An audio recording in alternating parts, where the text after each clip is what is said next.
Good morning and welcome to Silverside Sunday Morning for November the 8th, 2020. I'm so glad that you have decided to join us and look forward to sharing with you during this time together. Our guest musician this morning is Michael McKnight. Mike is the minister of music at the Oakmont Baptist Church in Greenville, North Carolina. I have been knowing Mike and his wife Donna for a little better than 44 years. Woo! And they're younger than I am. Mike was entering his senior year at the University of Tennessee. I believe Donna still in high school when I arrived at the church where they were members to work as a summer youth person. And that turned into an additional year of service. Well,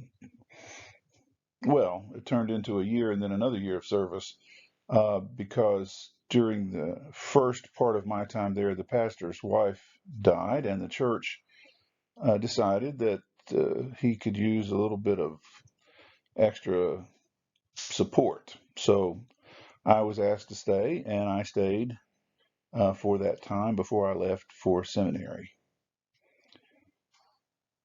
What wonderful people Mike and Donna are, and what wonderful families they are from, who treated me so warmly and with such patience and acceptance and understanding.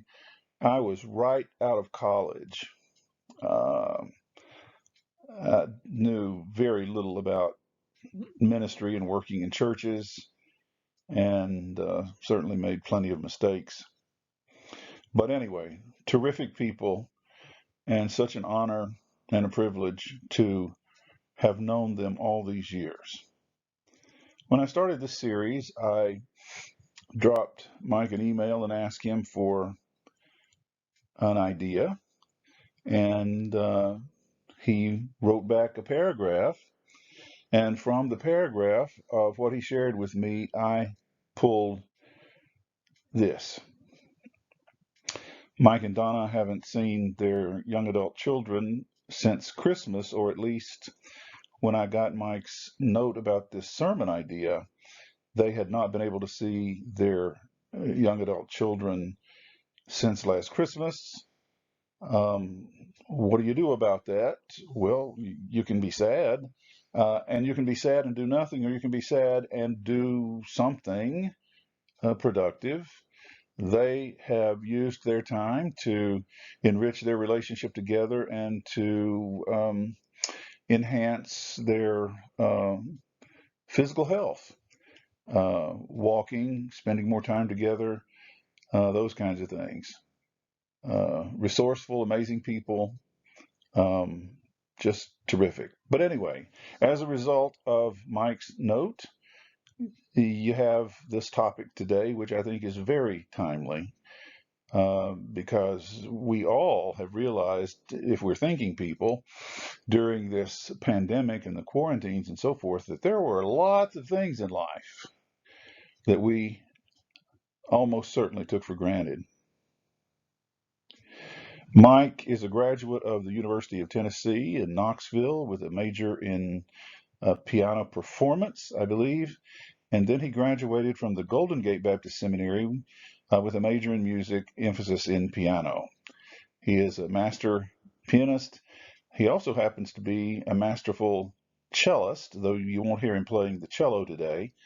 But he will be playing the prelude and the postlude for today's online gathering. And the prelude follows immediately.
The first two readings this morning come from G.K. Chesterton and Aldous Huxley.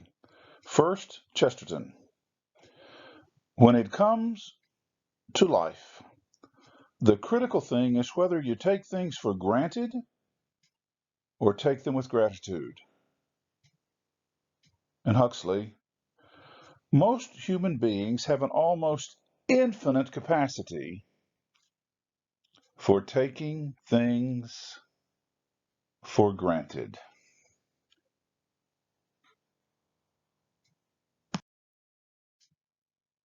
I hope the time that we have spent quarantined and such during this pandemic will end up for all of us with active minds being very productive time and not wasted time.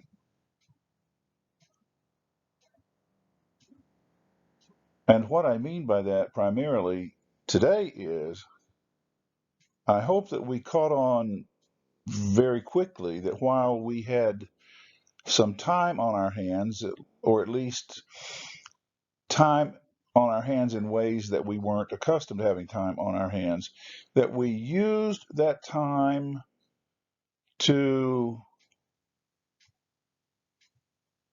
make things happen that we had been putting off or that we normally would not have taken the time to do right at this moment.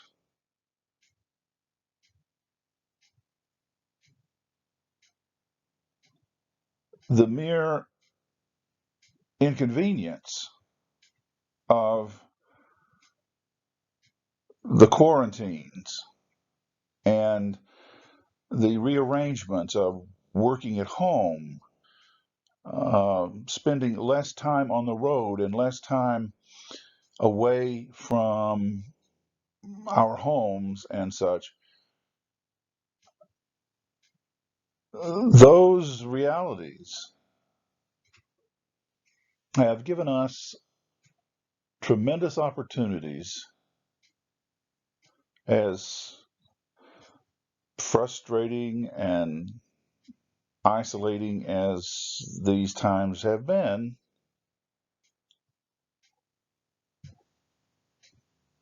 to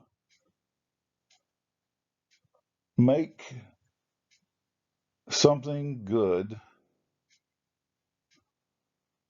come out of what might have just been a waste.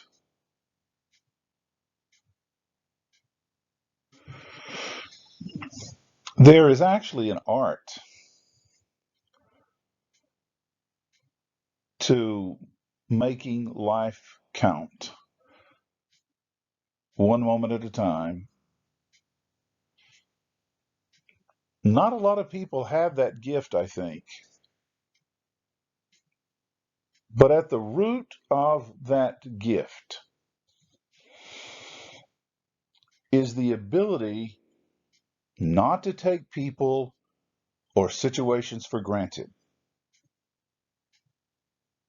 For most of the people I'm thinking about, maybe it does require some effort now and again, but primarily it is a natural gift as long as they allow themselves to live with that, um, with that impulse.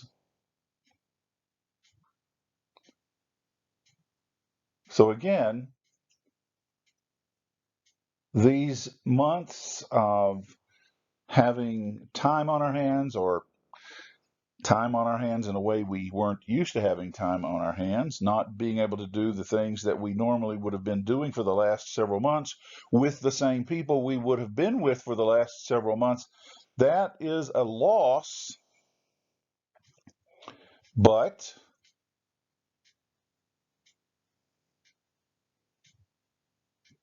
in that time that has become available, we can accomplish some things that are worthwhile, some things that we might not have done, and part of those things might very well have been or be seeing to it that we are not taking those people that we're not able to see or see as much as we wish we could because of the circumstances. We are not taking them for granted.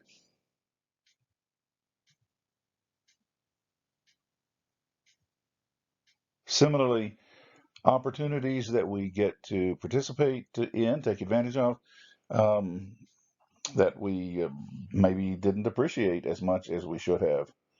When that opportunity or those opportunities come along now, we should not take them lightly. We should not take them for granted.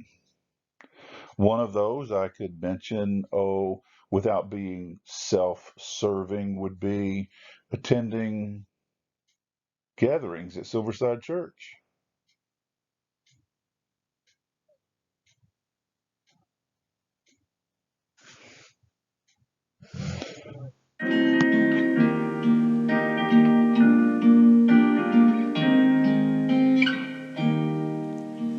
Lord, listen to your children pray. Lord, send your spirit in this place. Lord, listen to your children pray. Send us love, send us power, send us grace. Lord, listen to your children pray. Lord, send your spirit in this place. Lord, listen to your children pray. Send us love, send us power, send us grace. Lord, listen to your children pray. Lord, send your spirit in this place. Lord, listen to your children pray. Send us love, send us power, send us grace.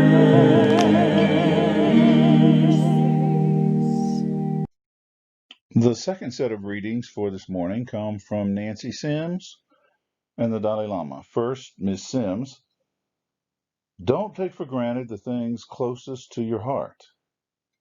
Cling to them as you would your life, for without them, life is meaningless. And now His Holiness, the Dalai Lama,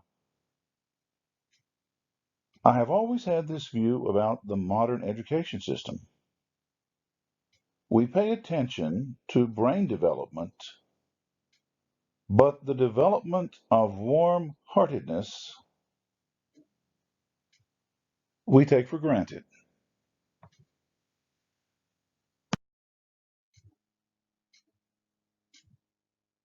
There have been times since my sons came into adulthood when I have not been able to live close to either of them. And that has been very difficult for me. Having been a single father and been the primary parent raising them pretty much from the time they were 6 and 8 on, there was a particular bond between us. Didn't mean we always had peace and understanding and harmony and my three sons sort of way of everyday happy endings. Not at all. But the idea of being there for them when they needed me, whether I thought they knew it or not, was an essential part of parenthood. And when one of them was living in Ireland and the other was living in Portland, Oregon, and I was here, I couldn't just hop on a plane and get to one or the other rapidly. More complicated, I couldn't even know if my ability to understand long distance communication was clear. Now, for the last several years, both boys have been an hour and a half away in Baltimore and Annapolis much of the time. And I could drive if I felt like it, or take the train and get most of the way to, well, get all the way to one of them and most of the way to the other. And I must confess, not intending it to be a careless way, but I was taking that privilege for granted. Oh, I knew it would come to an end someday, that they probably wouldn't be staying in that area, and that someday I would retire from Silverside Church and probably not be staying in Wilmington, Delaware. No idea when either of those would happen, but I knew they would happen. And then the quarantines hit, and we had to limit seeing each other. Early on, as you will remember, we didn't know, none of us really knew um, how much we could be around someone else without running the risk of getting sick, or worst case scenario for most of us would be the idea that we would make someone else sick. So I, believe me, I will never make that mistake again, even though I'm sure I will not always be able to live so close to my kids. I will never, I will never take the privilege of getting to be with them, and the ease of getting to them for granted. I'm sure you've had realizations during this pandemic and at other times in your life with reference to things that you may have not uh,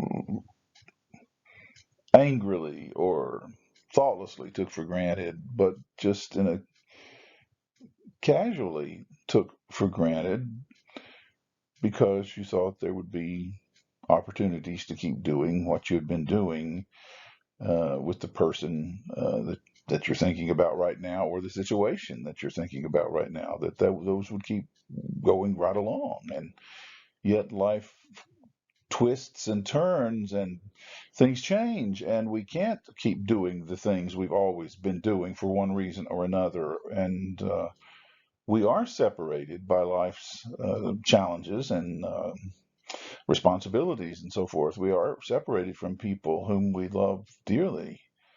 Uh, thank goodness for excellent transportation to most places, but it's not the same thing as living close to someone that you've lived close to for a lot of years, for example. The list is endless of the things that we can and probably do take for granted. Again, not in an angry way or a vicious way, or a selfish way, but just as a way of not being aware of what a privilege it is to have people close by or opportunities come in our lives that extend a while, that make a big difference to us. And then suddenly something comes along and we have to make a change, and that opportunity isn't there anymore.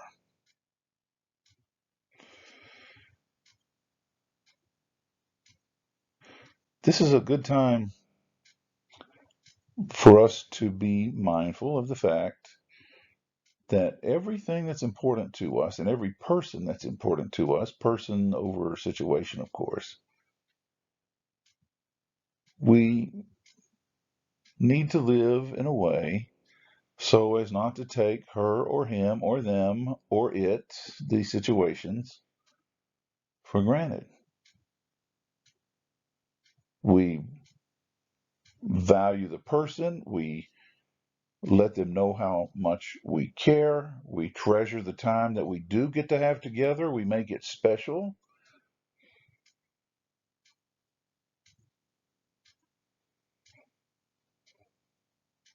No one who comes into our presence who matters to us should ever feel in the slightest way taken advantage of, or not taken advantage of, but taken for granted. That we just assume they're always going to be there doing what we expect them to do when we expect them to do it with little or no appreciation. Maybe some of you work or have worked in jobs where you're taken for granted or you were taken for granted. That is tough. You have to have a different motivation for continuing to do that job if you can do it, other than being appreciated. Some people can't. It goes a long, long way for many people in professional situations simply not to be taken for granted, to be reminded that they matter in how this organization operates, the outcome of the product that's produced, um, decisions that are made about how the business functions. They're a part of it, and you let them know if you're in a position to do that, that they matter. You're aware that they contribute meaningfully to what happens in that situation, and therefore they are not taken for granted. If you can give them verbal thank you and a raise, all the better. But most people function much better in life if they're not taken for granted. Intimate relationships will die. People may not get divorced or separate, but intimate relationships will die if one or the other or both partners is taken for granted. I can promise you that. I can tell you that flat out, always. That's an always.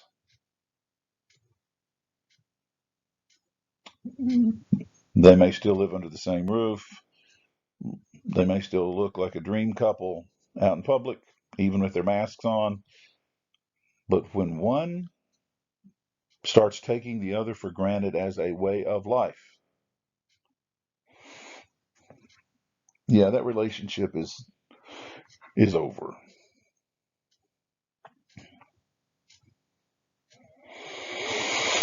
Many other mistakes can be forgiven much more easily than being taken for granted.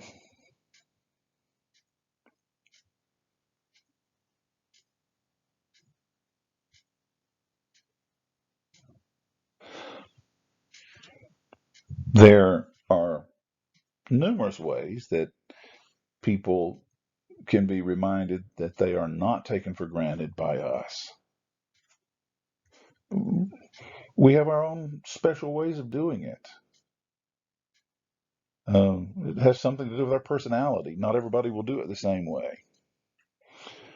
There's some people here in Silverside Church, and I don't exaggerate a tiny bit when I say that somewhere along the way they developed the skill, the mastery of being able to write notes to people who are going through tough times and saying just the right words.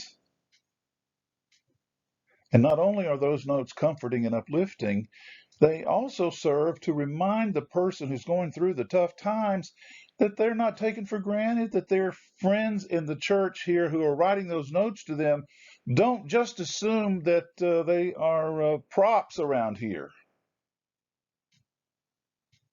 They're not taken for granted.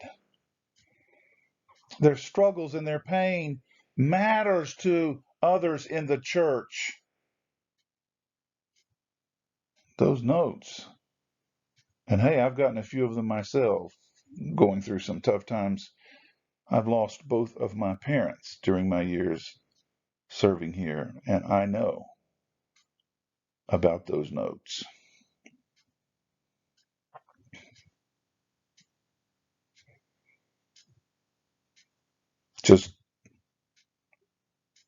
Just one example. Mm-hmm.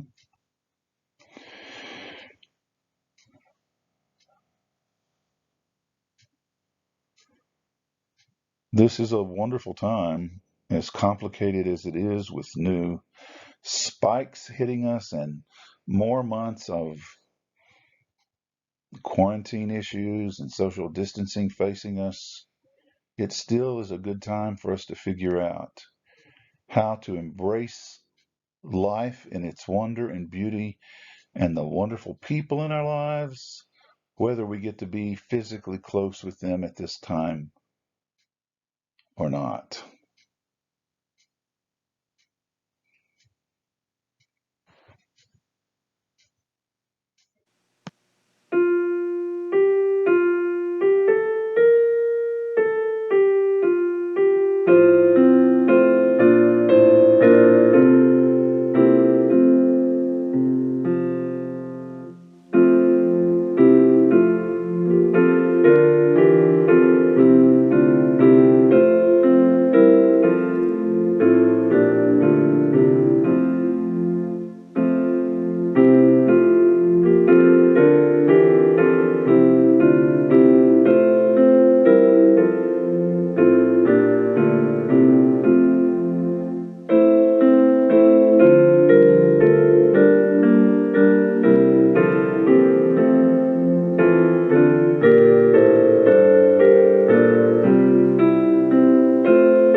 pray.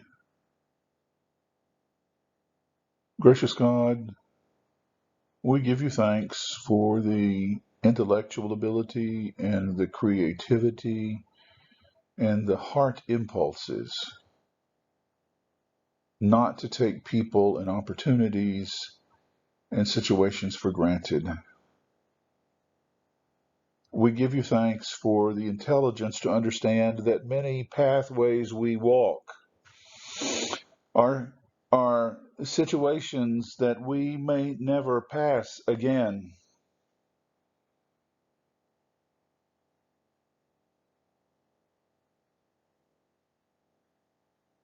In the richness and beauty and wonder of life, only so much can be packed in. And so may we approach it with gratitude every moment, every privilege, every person, and may we make certain that those with whom we are honored to share this journey understand that we know in the depths of our hearts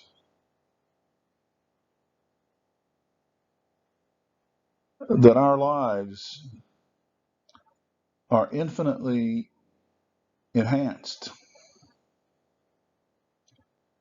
because we have the privilege of traveling this journey part of the way, or much of the way, or in some cases, all of the way with them. Amen.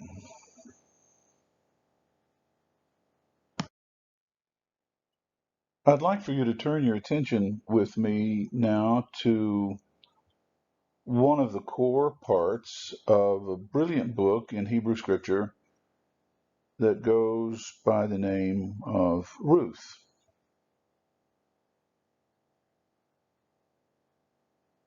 This is the key story in the first part of the book of Ruth. There's another major story or two toward the end of the book of Ruth, but this is the beginning of the story of Ruth.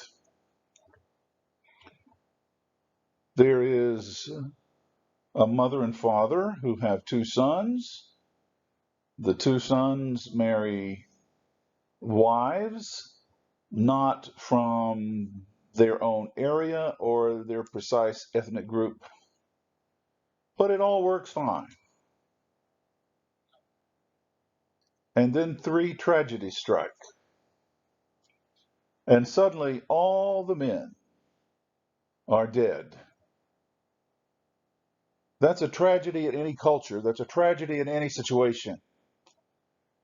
But if you have studied or heard me speak about the plight of women in ancient Hebrew culture, or even in the time of Jesus, a woman had no status in society for the most part. There might have been a few exceptions, but generally speaking, a woman had no status in society and therefore no ability to support herself unless she had some sort of formal connection to a man. If her husband died and she had a son or sons, then the son became the male person who gave her status in society. If her husband died and she had no sons and, say, only daughters, she was out of luck. She had to return to her father. If her father was deceased, perhaps she had a brother. If she didn't have a brother still living, sort of the last ditch effort was that one of her brothers-in-law could take her in. And that created some problems from time to time. There were some interesting rules about that. But there were instances when no man was around, no husband, no son, no brother-in-law, no living father, no living brothers. And that left a woman with two options for supporting herself: begging or prostitution.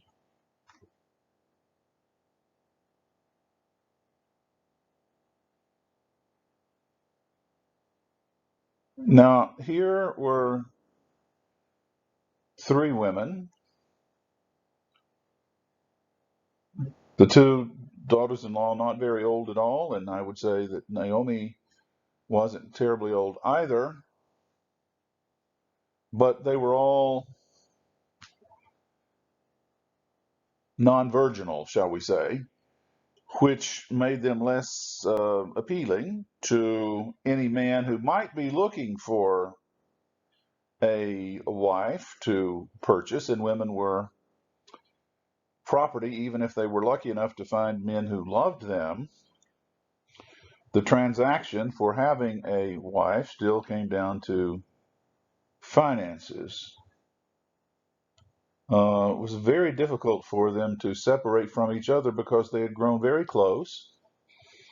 But mother in law Naomi told Ruth and the other daughter in law Orpah, not Oprah, but Orpah, that the only real options they had open to them, and they had it better off than many because they were still so young, was to go back to their homelands, live with their fathers a while, and maybe they would find some gentleman who would uh, understand the tragedy through which they lost their husbands and take them in as probably one of several wives he would have had. It would at least give them a way to live once their fathers had died. Um, Orpah protested a bit, but agreed to take her mother in law's advice.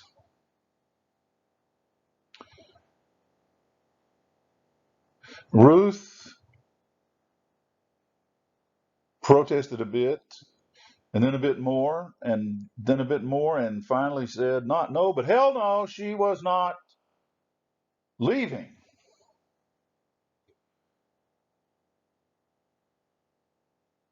The fact that her husband, the son of Naomi, had died did not change the family bond between them that had been established between mother in law and daughter in law.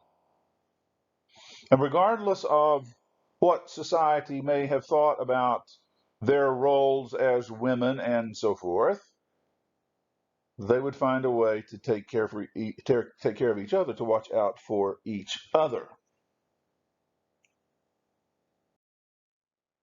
And when it was sort of focused and coming to a head, there's this beautifully poetic way that Ruth expresses her devotion to her mother in law. And it appears in what is now the first chapter of the book of Ruth in the 16th verse. Entreat me not to leave you, Naomi, or to turn back from following after you. For wherever you go, I will go. And wherever you lodge, I will lodge. Your people shall be my people, and your God shall be my God.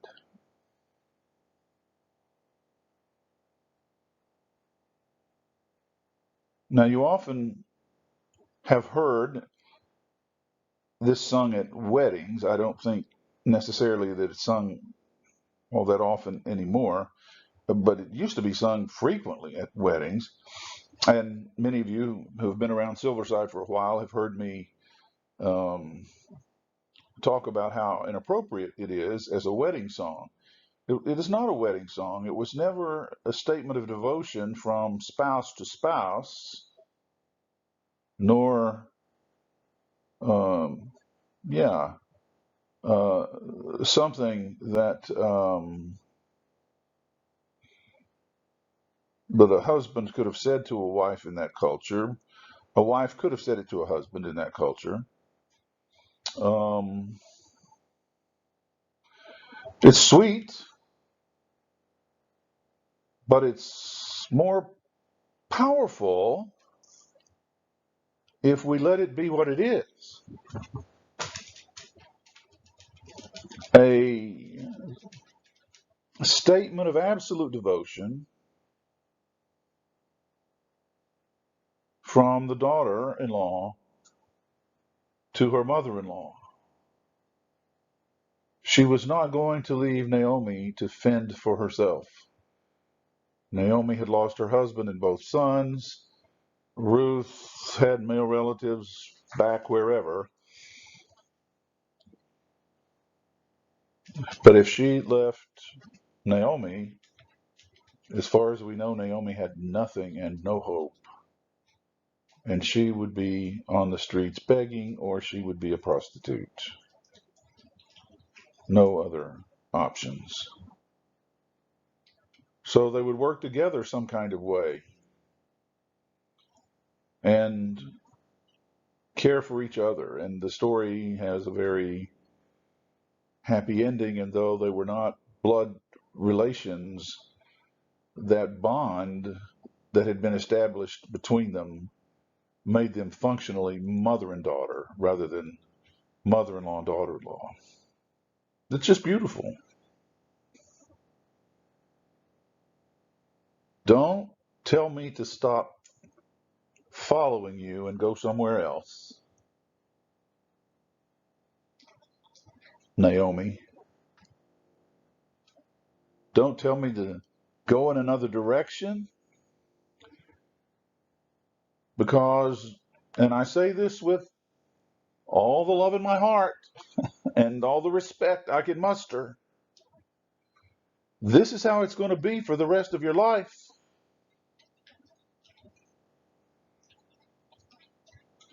Wherever you go, I will go. Consider me your daughter. Wherever you lodge, I will lodge. Your people will be my people, and even your God will be my God.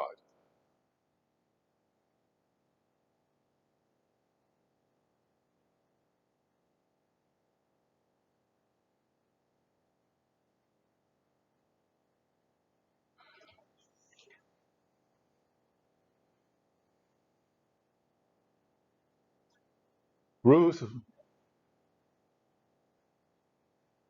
was not about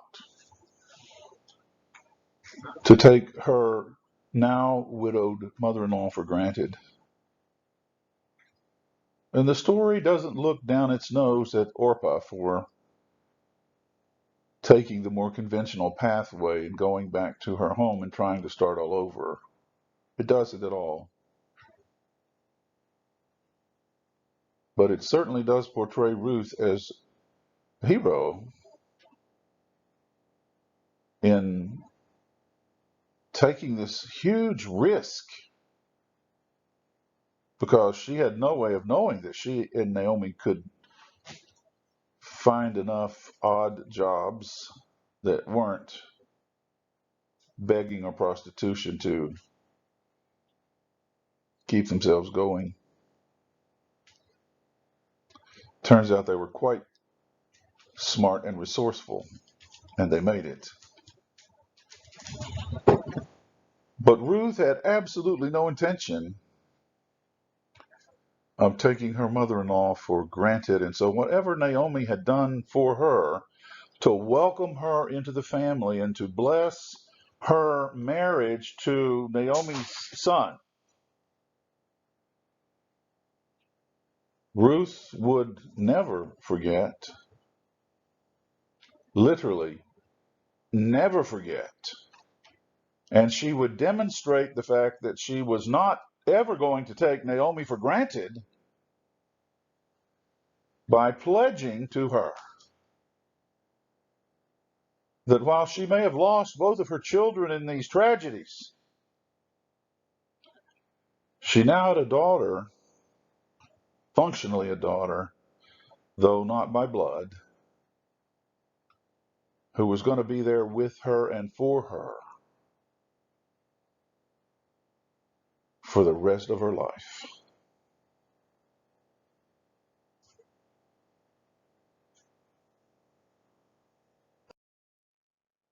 To use some contemporary art to help get the picture and the message, starting with Marc Chagall's lithograph called Naomi and Her Daughters-in-Law. This is when Naomi is trying to get both Ruth and Orpah to leave. And she's successful, as I said a moment ago, in getting Orpah to leave, but not Ruth. Marc Chagall.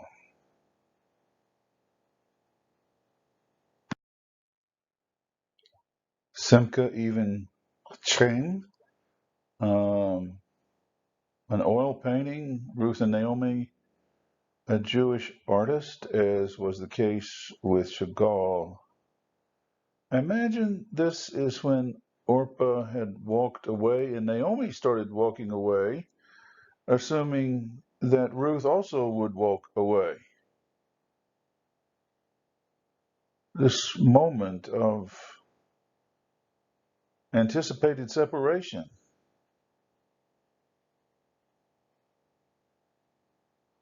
Our minds can go in many directions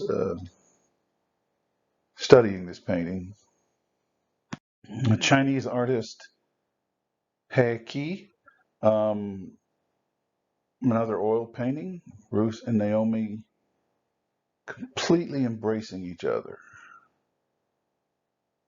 Completely embracing each other as the pledge is made and they hold on to each other for dear life. Physically in the picture, but figuratively, symbolically, and emotionally, this will be how they will be relating to each other for the rest of their lives. Ruth will not take Naomi for granted.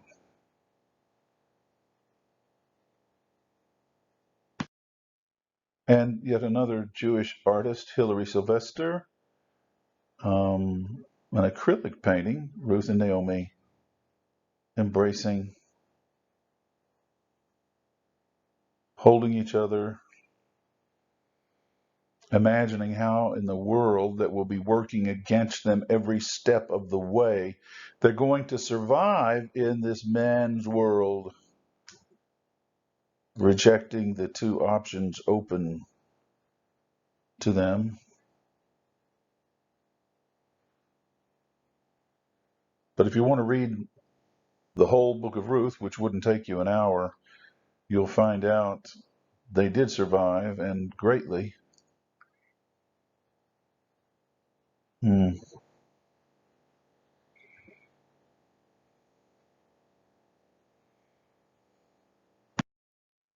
And still another contemporary Jewish artist, Chana Helen Rosenberg, an art print, Ruth and Naomi, hand in hand, arm in arm, now moving down the road of life together. Not just emotions, not just talk, movement.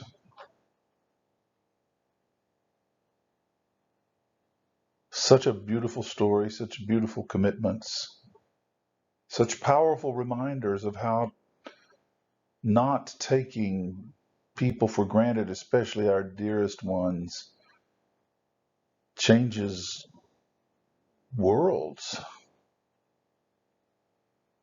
In our culture, our children and their uh, spouses, partners, do not have to sign on to care for parents in their aging years as signs of devotion. But we do not want to be forgotten.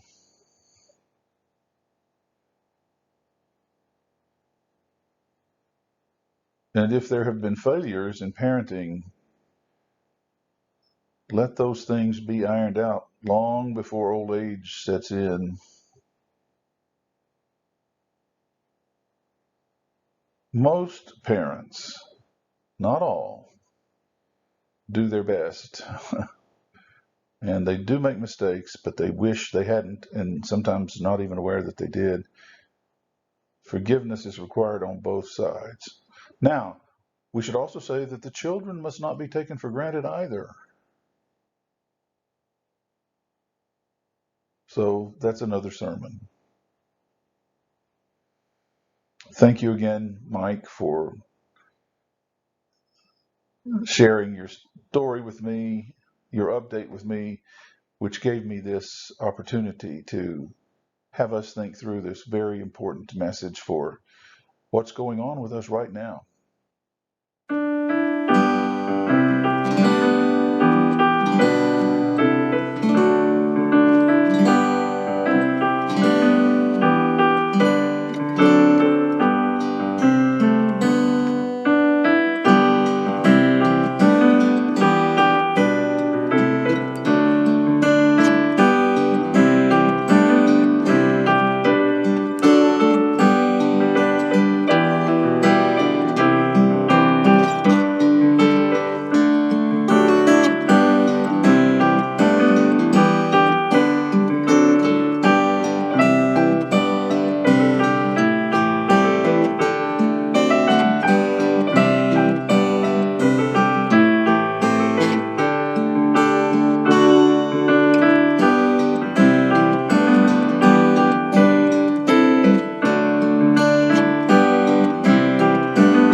After the terrific postlude that you're about to hear any second now from Michael McKnight, there will be a few moments of a pastoral reflection.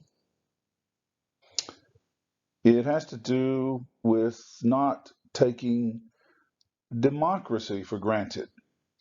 I decided to separate this from the sermon itself since it is not particularly sermonic. In fact, it is decidedly non-sermonic.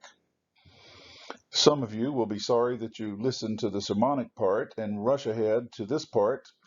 Some of you will quickly stop the recording after Michael's postlude and be absolutely certain that you don't listen to anything that I call non-sermonic, since you can barely bring yourself to get through what I actually designate as sermonic. Well, be that as it may, I'm trying to draw a distinction.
I'm recording this on Friday evening.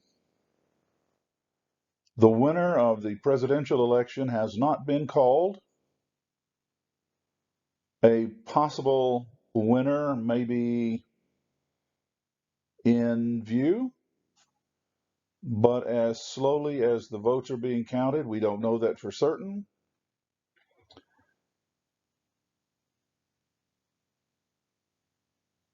So, just so you're aware, I'm making these comments before the candidate for whom I voted is either confirmed or denied by the electoral college system. We, as U.S. Americans, must never, ever, ever take democracy for granted, and we do it all the time. The longer we have lived with the gift of democracy, the more we have taken it for granted, the more we have assumed it is a self-correcting entity.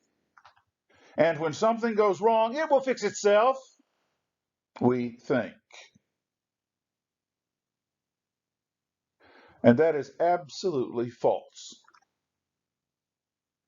It will not fix itself. It is not self-correcting, and it can fail. Democracy can fail. It can fail here, and it can fail elsewhere.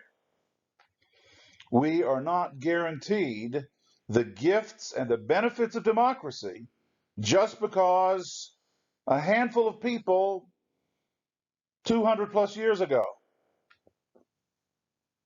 took some risks and made some sacrifices and undertook an experiment. Flawed, never flawless,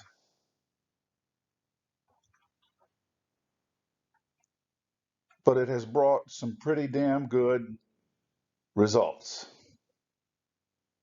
to many of us, but never to all of us. Never to all of us. The promised benefits of democracy have never been for all people, regardless of how many amendments to the Constitution get made, and by no stretch of the imagination are all American citizens beneficiaries of the rights supposedly accorded to every citizen by the documents of democracy.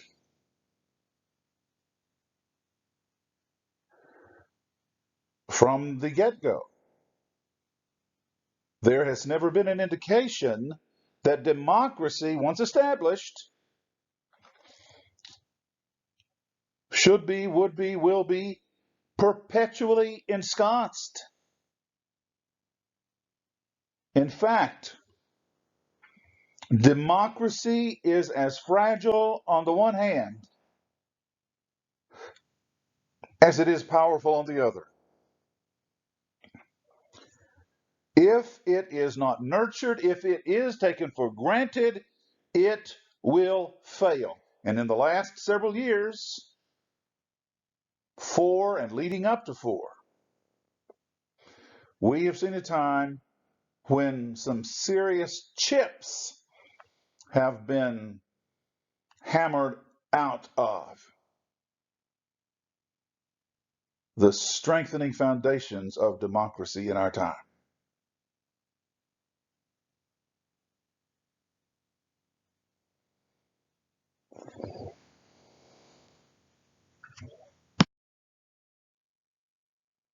While it can be argued very passionately and correctly that lives should not have to be lost to preserve democracy, many people are not enlightened enough to understand that or to live by that principle, and so many lives have been lost from the get-go toward the preservation of democracy. Many have been wounded, partially, some permanently.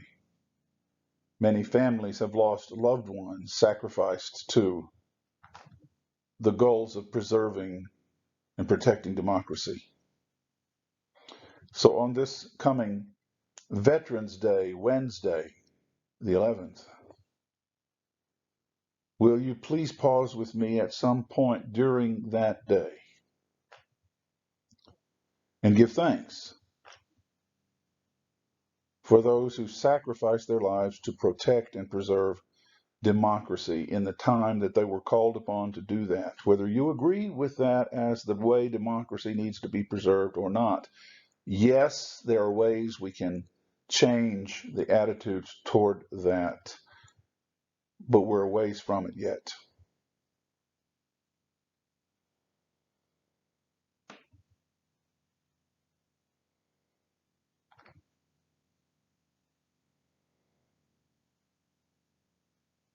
When I go home to Knoxville to visit, I always visit the Veteran Cemetery where my father is buried. And incidentally, this week was the 20th anniversary of his death. I arrived here in June of 2000, and on November the 4th of 2000, he died.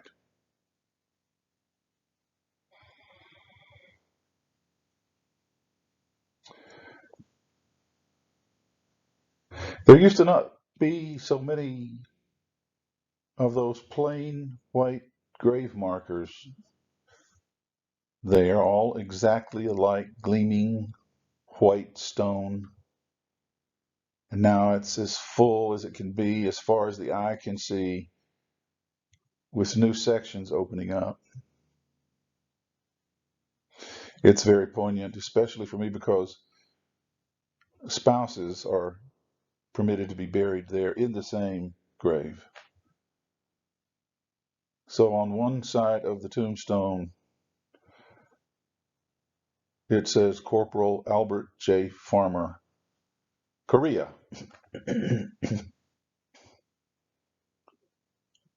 And there's a little cross because he was a professing Christian. And on the other side, Martha Dorisa Faust Farmer, loving wife, loving mother, and her little cross as well.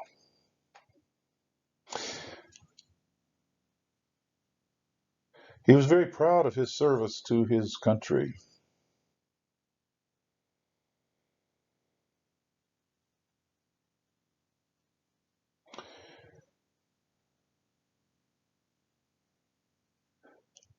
And I was proud of him too, and remain proud of him. In any case, to all of you veterans and family members of veterans, thank you. Thank you.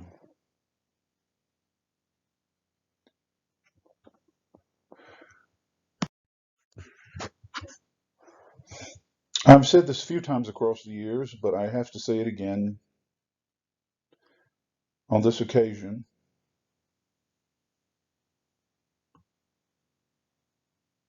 Democracy is not God's thing. God doesn't have a preference for forms of government as long as the form of government does not abuse the people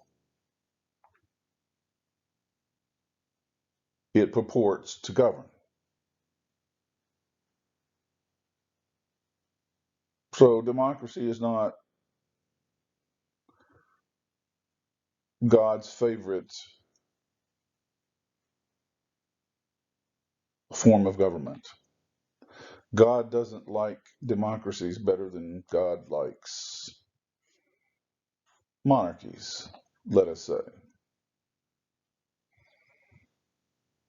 I would think that God doesn't have a special love for dictators if they're the kinds of dictators who abuse people. But God no more gets involved in politics and taking sides in politics than God gets involved in choosing sides for sports teams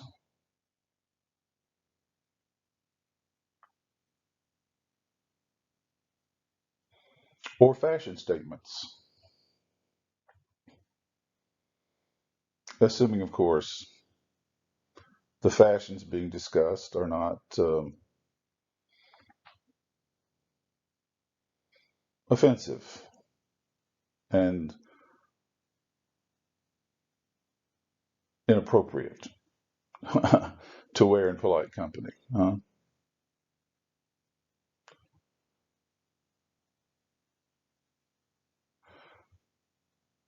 Furthermore, with Thanksgiving upon us, it's very important to remember, and I'll say this again during our online Thanksgiving service,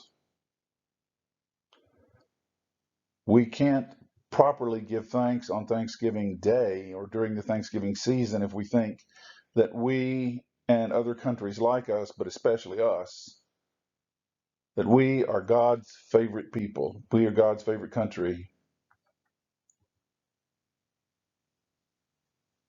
That has never been the case, never will be the case. God doesn't have favorite countries. Even the idea that the Hebrew people, the Jewish people, were ever God's favorite people is nonsense. They were God's chosen people, chosen with a mission, not because God liked them better than God liked other people in the ancient world when the Hebrew people were chosen, but as our beloved Professor Tom McDaniel, Old Testament scholar, used to say to us in his frequent lectures here when he was able to be with us, chosen for the Hebrew people meant chosen for a purpose. You got picked for a job, not because you were loved more than others, but because you perhaps had the capacity for carrying out the task more than some others. But you were not loved more than others. Hmm? This country has never been loved more than any other country, never will be loved more than any other country. And our form of government has never been loved more than another form of government, except in comparison to those that abuse people.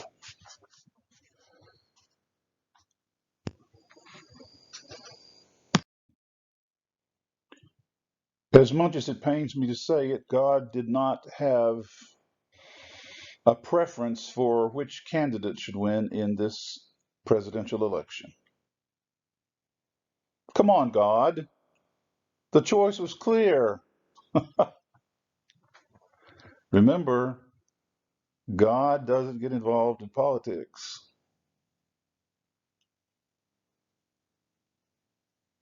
No, God does not.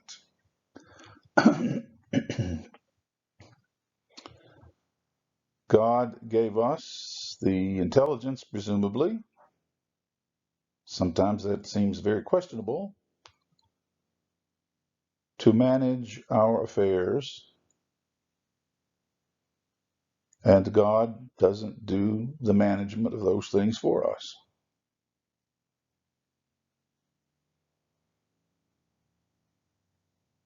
If we are careless enough, especially in a democracy, to give our power over to someone who turns it around on us and abuses many of us, certainly that doesn't please God, and it certainly cannot be considered God's will, but we allowed it, brought it on ourselves.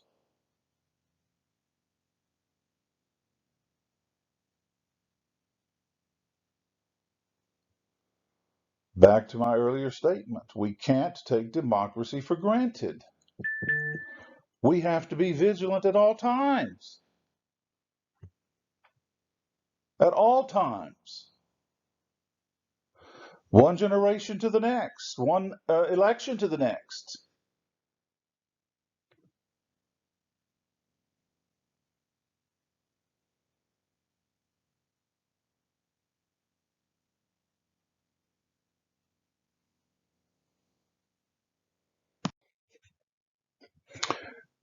There is such a thing as democracy and something completely different that is pseudo democracy.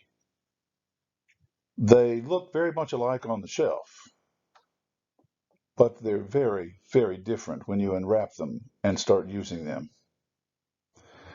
Democracy truly is concerned about the well being of all people in the nation, everyone, at least theoretically, it is. There are lots of people right this minute who aren't cared about by the nation as a whole. We know who these people are, but pseudo democracy doesn't even pretend to care about all the people, all the citizens. Pseudo democracy is concerned about a very select group of citizens, notably the very wealthy, the very powerful, the very prominent, uh, particularly those who are in a position to help the politicians keep getting elected. And if there are those who are struggling, suffering, people hungry, people without jobs, people having no opportunities for appropriate health care, to hell with them.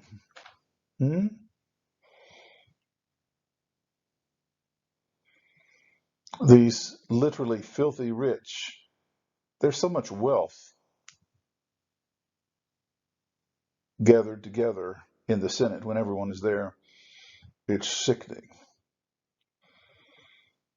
There's hardly anyone in the Senate who has any understanding of what a rank and file American living on an average income is going through. Talk of taking away Medicare in part, even in part, uh, when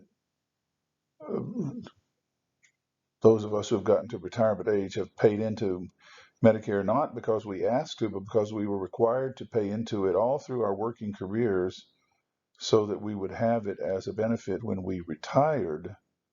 And now there are those filthy rich people who don't need Medicare because they have so much money, these senators, talk of taking it away.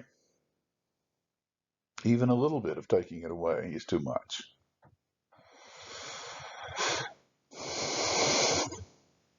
Doing away with health care for people who have pre-existing conditions. Well, at some point, everybody has a pre-existing condition.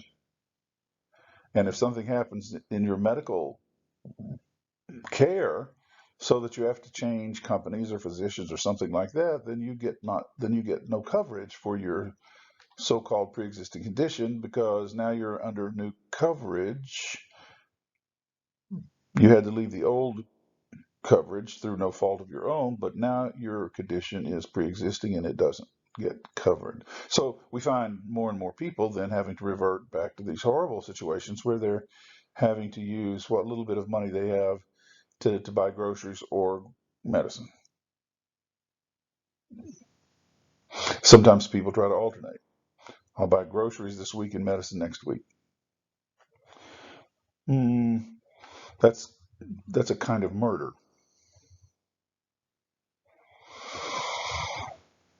That is pseudo democracy.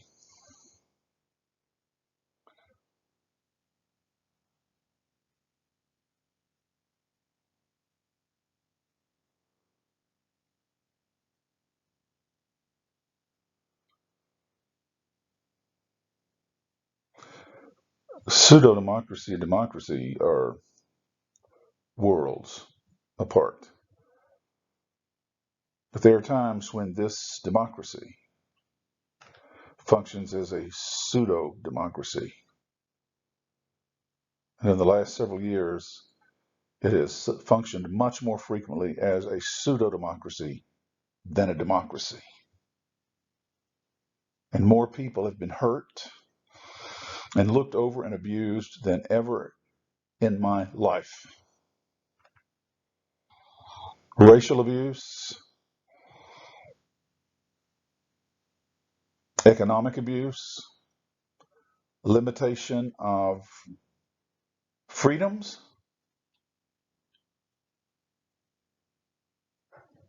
suffering at the thumb, the Twitter thumb, I mean, of a lying president,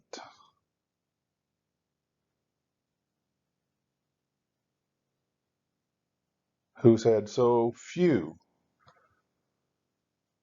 um, aides, close aides, who've been able to stay with him even for 4 years.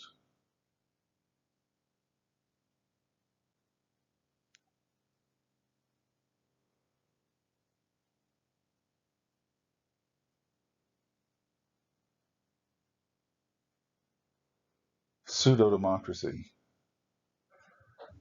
Those who love democracy must fight like hell against pseudo democracy.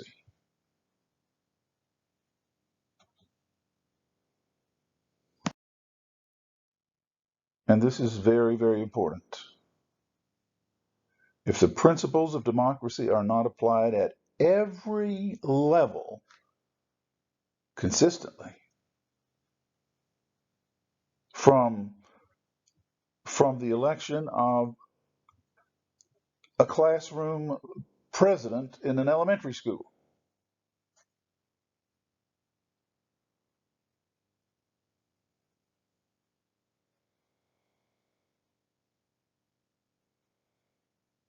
to a state representative all the way up to the top, if principles of democracy are not applied at every level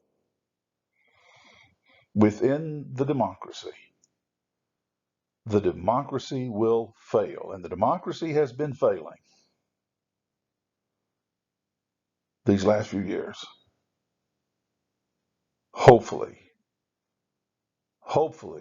there's a ray of hope now and corrections can come.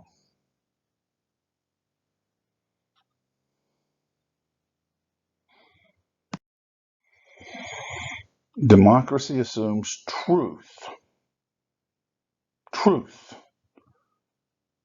shared or exchanged at all levels. Christianity is not the religion of America. America has no religion. A government can have no religion. Democracy can have no religion. Democracy recognizes the free expression of multiple religions, but many within the United States, including many people who are not practicing Christians and people who are of other faiths, respect the teachings of Jesus. And Jesus of Nazareth said, "The truth shall make you free," not politics.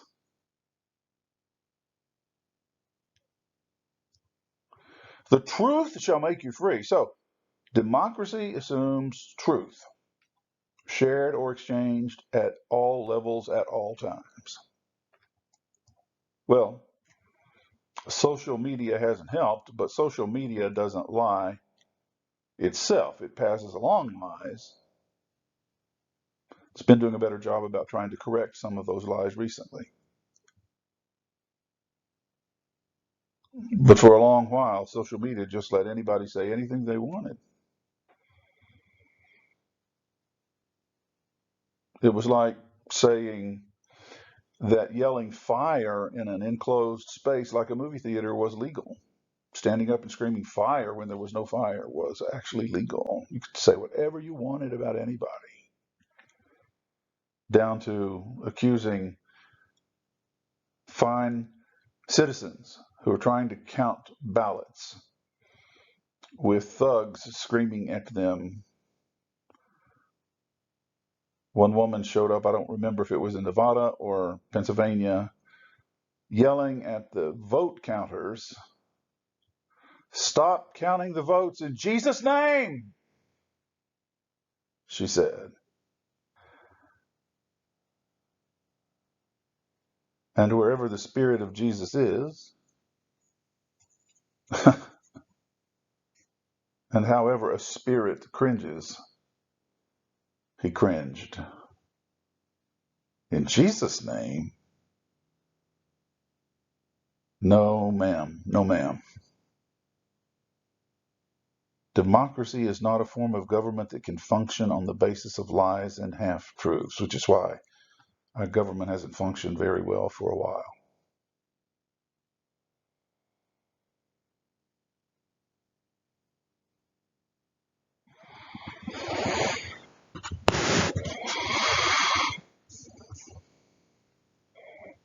The current president has told more lies. Somebody's tried to count them. They're in the thousands upon thousands. He can't get through a day without lying.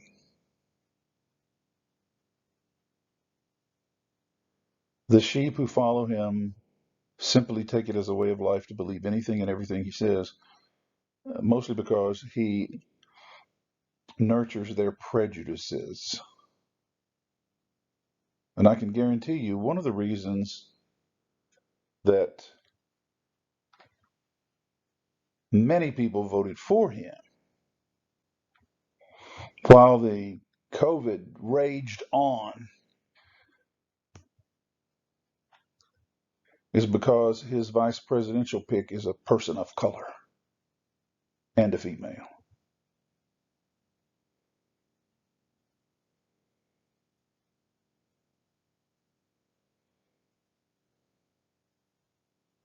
The hatred of black people by too many Americans is no longer hidden. Maybe it was hidden a little while before Obama came along. It's no longer hidden.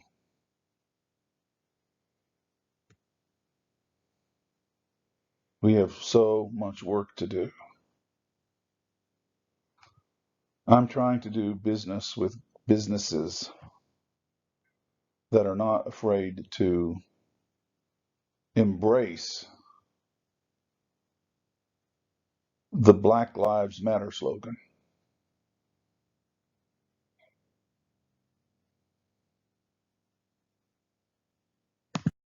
No one in a democracy always gets her or his own way. And this includes those at the very top of the power structures.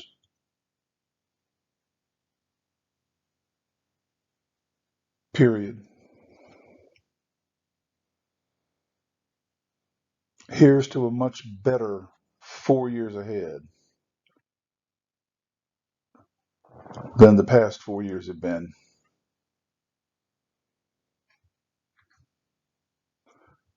As we protect and nurture and heal our democracy.